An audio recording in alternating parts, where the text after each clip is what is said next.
Hello, everyone, and welcome to Anarchism Explained Loosely.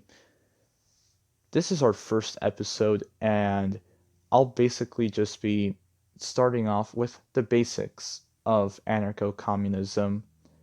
So let us begin. Anarcho communism is the combination of two ideologies, anarchism and communism, combined. Pretty obvious from the name of the ideology itself, but how do we describe it? Well, let's describe it in a form of media that is widely known. Minecraft. For example, in Minecraft, you may stumble upon a village. At first, it doesn't seem special at all. Just the villagers farming, some houses, some trading going on. All right. But here is where the analogy may start. The Minecraft village can be compared to anarchism in a perfect way. There is no real power structure. When you walk into a village, there is no government to really tell you what to do and what not to do in the village. And it's mostly the village is mostly run by the people for the people. There is basically nothing in that village that can infringe you on any rights or anything, and you're pretty much free to do anything unless, of course, it has an iron golem in which you can't really kill the villagers without consequences. Because there is no power structure, the villagers are free to do what they want, which is mostly peaceful. Actually, usually really peaceful. And just farm and help each other out with crops, resources, and as such. However, the Minecraft village is not communist. Although they may live in the village and, there is no real power structure, which is good for anarchism reasons. The village in Minecraft is not communist because they have currency known as emeralds. They trade emeralds in return for resources or in return for items that the player may have or that other villagers may have. Therefore, the Minecraft village encourages capitalism. So in a way, you could say that the Minecraft village is anarchism but with money. And with some villages it is really easy to profit.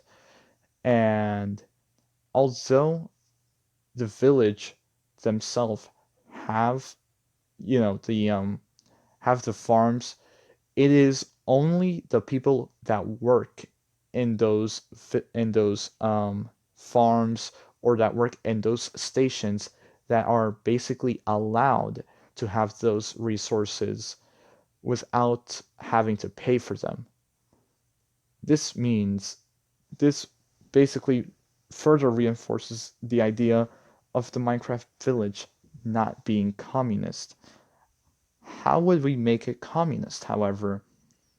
For the Minecraft village to become communist, what would need to happen is that we would need to dissolve the money system. Just get rid of emeralds.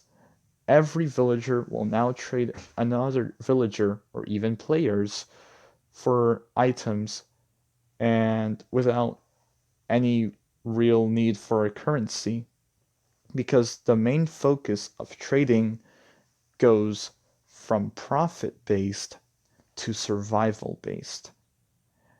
And not only can it be just survival based, but it could also be for reasons such as a community reason, a uniting reason.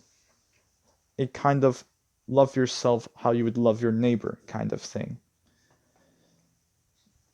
for that reason, anarcho-communism heavily relies on empathy and heavily relies on other people looking out for each other, because anarcho-communism is the workers union, or just basically the people in general working together to help sustain a community without the need of oppressive forces such as government or police, and without currency to help to profit and give power to those who shouldn't have it. Therefore, that's the communist side. That is a basic, like, bare bones description or even analogy of anarcho communism, and it could get so much more complicated than it has to be. But I'm not trying to do that for this first video. Instead, this first video is just the basics, as the title says. So, now that we have the basics out of the way, let's get into more, I guess, specific beliefs. Now, because of anarcho-communism being anarchist, there are certain views that are in very anti-cop, because we don't like oppressive forces, so that's a given. We don't we believe in a we believe more in direct democracy, because every person should have the right to have a say in what in the community and what the community wants to do, unlike, like having to do senators and presidents and all that. An anarcho-communist society would strive more for citizens and people of the commune being able to vote on the, I guess you could say, issues, or even, like, yeah, just general issues that a commune or a village or a city may have.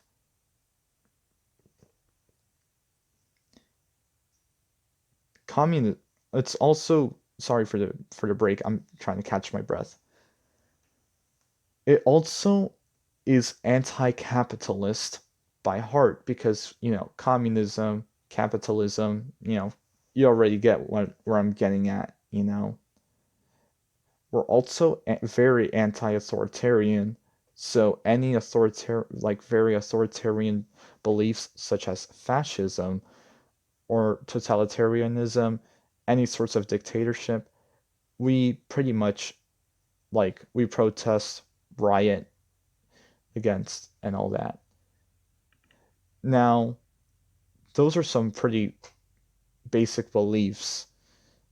Let's get into more, I guess, social beliefs. Now, anarchism being anarchism, we believe in the full rights of individuals, and, you know, we shouldn't infringe on their rights, and we should, in fact, have even more rights. So, of course, anarchism is usually, in fact, really usually progressive, heavily progressive. So basically, support gay people, we support BLM, of course, most progressive things we support. Um, that because uh, actually, that's all I'll say for now.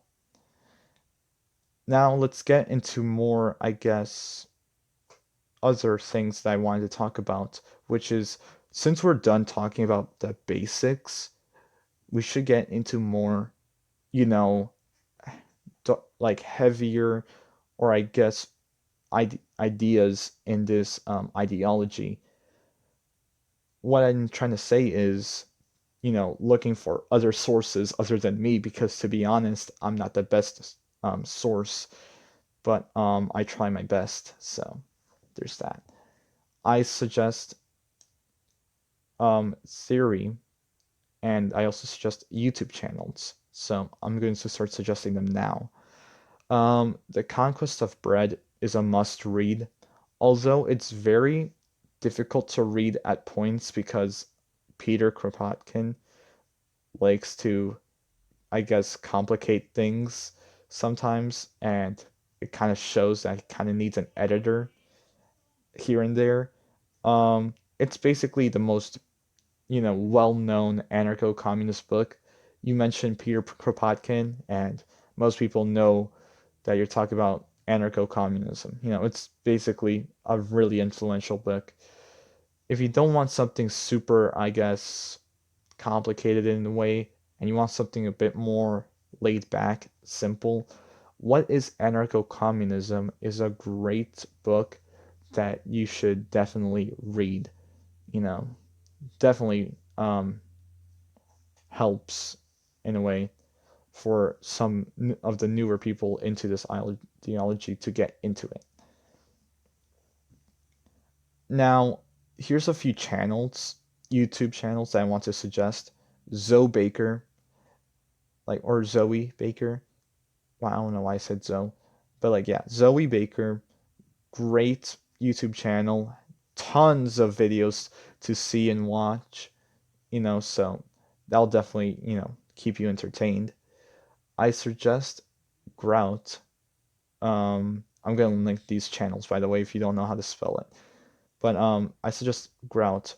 Very great ways of, I guess, talking about issues and putting it in more simple terms that I believe have helped me get into the ideology when no one else would really explain. So I really gotta give a shout out to Grout for helping me get into this ideology.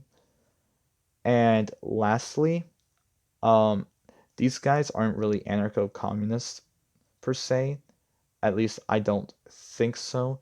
But the major YouTubers and Twitch streamers in the leftist community are pretty good as well to check out in case you aren't fully into the idea, you know?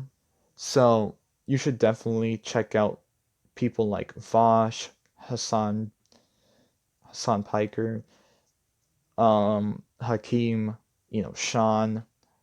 All of these guys, great YouTubers, great videos, you know.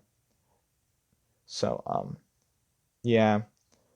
But before you go really excited into these, sources and, start reading theory like a madman and start watching endless amounts of YouTube videos, I do want to say one more thing. When it comes to anarcho-communism, I and I guess several others in the community, we kind of suggest against basing your beliefs off of one person or off of like a few people even. And you can't just read Peter Kropotkin and then just be like, that's it, no more theory. I know absolutely everything there is about anarcho-communism. No, not really. There's always going to be more theory to read. There's always going to be more learning that needs to be learned, if that's even something you could say. There's always going to be more, discussion and all that. And I encourage everybody that is watching this video, thank you, by the way, that, you know, that they need to not only just see these sources, but they also need to get into the discussions of anarcho-communism, read other theory, read some essays, for example, which will definitely help, improve your understanding of this ideology. It's super important. Please do that. Please don't base your beliefs off of one person because honestly, that's kind of sad. But yeah, that's all I have to say. My voice is really dry right now, and so is my throat. So I'm going to stop talking, and hopefully this was a good video. And hopefully you guys understood some more basics, some more, I guess, I want to say kind of like, sorry for the long pause. I'm trying to think, but I hopefully you get some more insight on the ideology. Is what I'm trying to say. Oh well, this video is already long enough, and I've kept you for around 15 minutes. So yeah, this is the end. See you guys later.